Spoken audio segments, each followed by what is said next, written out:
Oras natin mga kaibigan, alas 8:01 na ng umaga at nagbabalik po ang ating programang Oras na Zambasuta. Kayo pa rin po ay nakikinig sa 1116 DXAS, Your Community Radio. At muli po ang DXAS ay isa sa mga himpilan ng Far East Broadcasting Company at kasapi sa kapisanan ng mga broadcaster ng Pilipinas. Ang FEBC ay isang non-profit, non-commercial at donor-based radio station.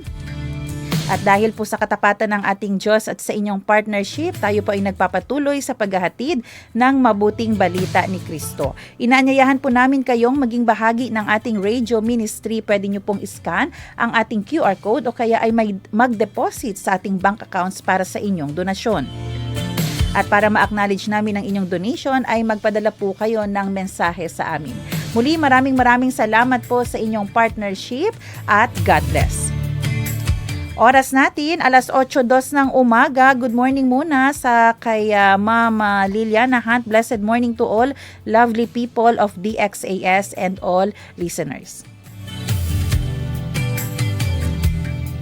Sa Ley Informal, Prevenir enfermedad y saber el magacura. junto con el Zamboanga City Medical Center. Servicio con compasión.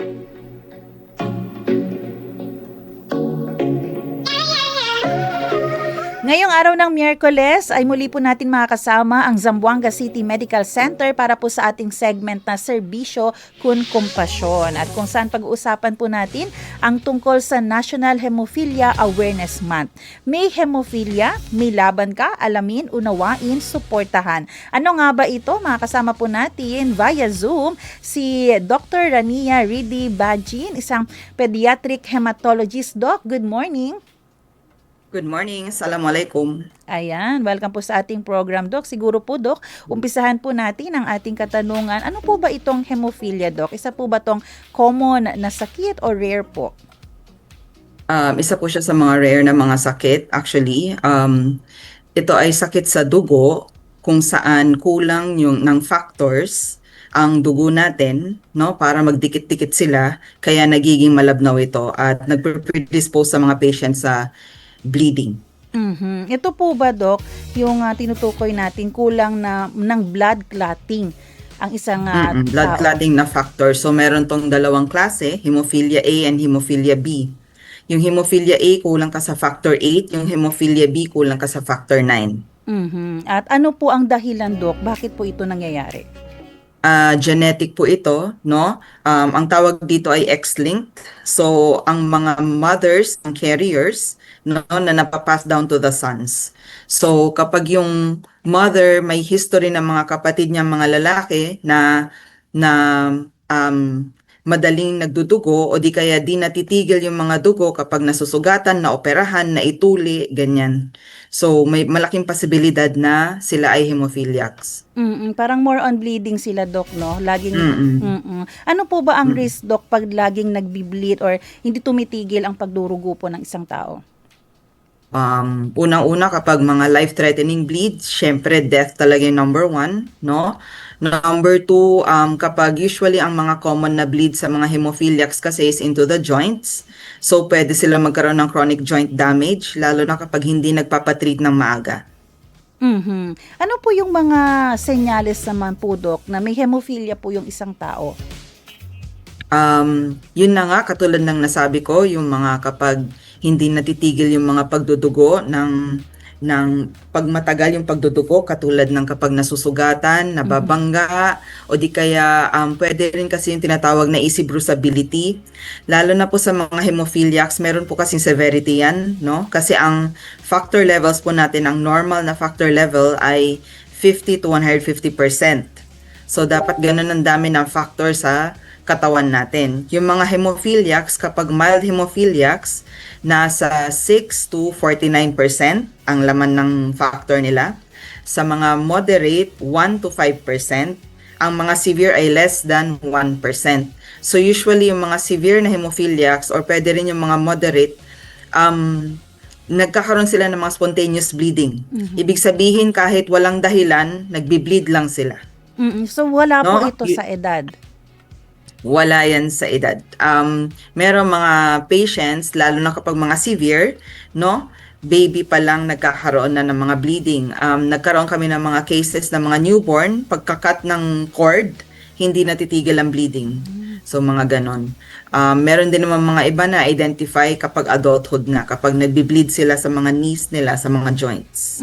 Pero may ano po ba ito, Doc? Like may gamutan po ba para dito? Para hindi po ito lagi mangyari sa tao? Yes, actually, yung gamot dito ay yung tinatawag din natin ng mga factor concentrates. Kung ano yung kulang sa katawan, yun din dapat ang binibigay. Unfortunately, no, dito sa Pilipinas, we are dependent on donations.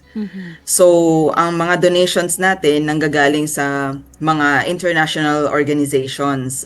The last donation we had was in 2022 to 2023, no, from the World Federation Hemophilia, based sila sa Canada. Kasi yung isang factor vial, ma'am, actually, kapag rin-replacean ng factor ang isang patient, depende yan sa weight nila. So, ang isang factor vial na 250 IU ay nasa 28,000 na. Oh.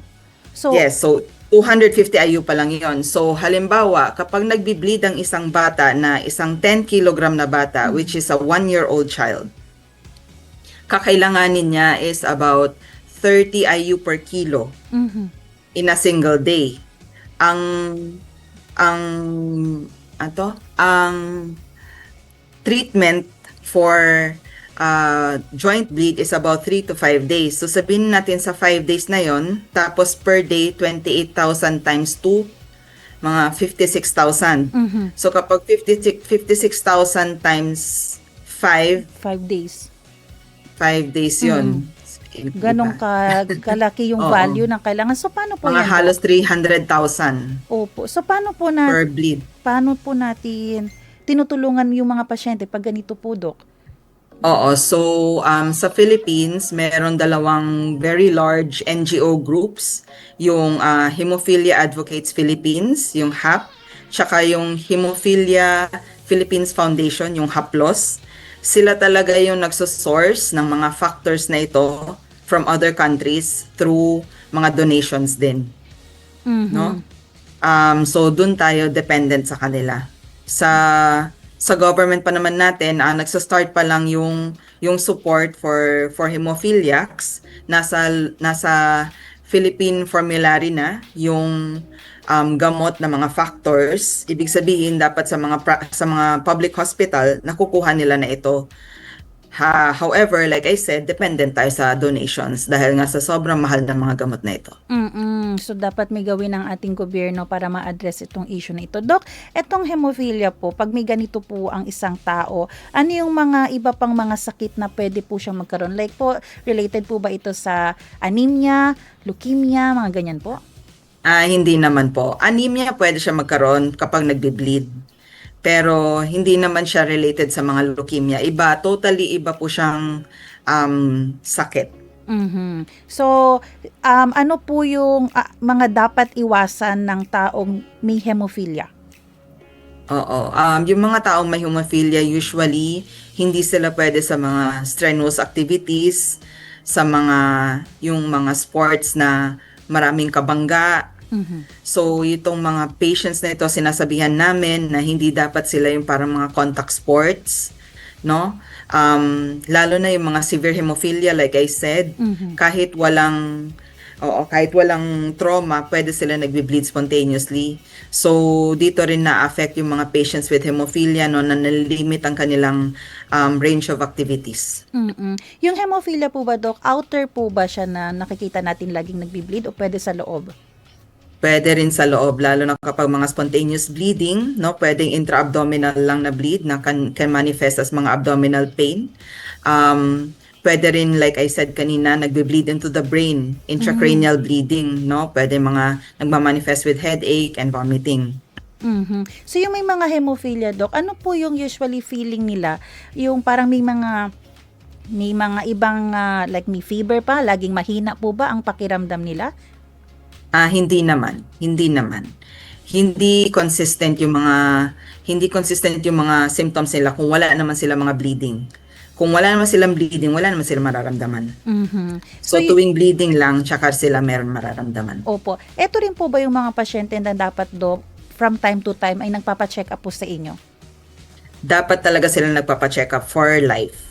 Okay. Kasi nasa kanila na, nasa loob ng dugo nilang kakulangan. Mm-mm. So, yung mga ganitong pasyente po, Dok, meron din po bang mga misconception na dapat i-correct po? Oo, ang sakit na ito ay hindi naman nakakahawa. Hindi porke kung nakatabi ka sa isang taong may hemophilia, hindi magkakaroon ka ng hindi naman siya ganon. Kailangan lang maging careful tayo with persons with hemophilia kasi syempre nga pwede sila nagbe-bleed. Mhm. Dok, balik po ako doon sa treatment natin no, na mahal nga. Pero paano po pala yung treatment itself, Dok? Like mag-a-admit po ba siya? May ilalagay po ba sa kanya? Usually yung treatment natin na nabibigay natin sa Zamboanga as of the moment, yung fresh frozen plasma, no? Yun yung blood product kasi yung sa fresh frozen plasma, meron din naman siyang factor na elements although hindi siya yung pure. So ang epekto nito, mas maraming kailangan namin ibigay na FFP for bleeding. Okay. Ayan po, no? Oras natin, alas 8:12 ng umaga. How about po yung taong may hemophilia po, Dok? Nagkakaproblema rin po ba sila sa kanilang mental health or kaya po, pwede pa rin ba silang mabuhay ng normal? Pwede pa rin naman as long as talagang ina-assure nila na nagpapa-follow up sila, nagme-member sila ng mga groups na yon na sinabi ko, yung HAP and HAPLOS, para nakakakuha ka ng mga karampat na mga factors na nare-replace tuwing may bleed. Yung family member po, no, at yung yung mga pamilya na may ganitong pasyente, ano naman po ang dapat nilang alam para po mapangalagaan palalo yung pasyente na may ganito po, may hemophilia? So, yung mga advice sa mga parents, no, is that dapat talaga hindi nababangga ng basta-basta yung mga anak nila. Dapat na po-protect. So, lalo na yung mga knees and yung mga head, lalo na kapag mga growing babies, no? So, yung mga yung mga adolescents din, ini-educate na rin namin how to protect themselves from bleeding. Na-mention niyo po yung mga adolescent po natin, no? May kinalaman din po ba yung hemophilia na sobra yung bleeding nila during period po nila? Yes, pwede rin po yun. Pwede rin po sila mag-manifest with profuse menstrual bleeding. So in that moment, kailangan talaga nila magpa-check up. Kapag nararamdaman na nila na hindi na maayos yung pag-bleed nila. Ayan. So, Doc, ito po bang sakit na ito, meron po ba itong PhilHealth package din po, Doc? Meron na rin po yung sa PhilHealth package. Sa mga hospital bills nila, nakakatulong din naman ito. Although, like I said, gustuhin man natin magbigay ng mga gamot, wala tayong supply nun.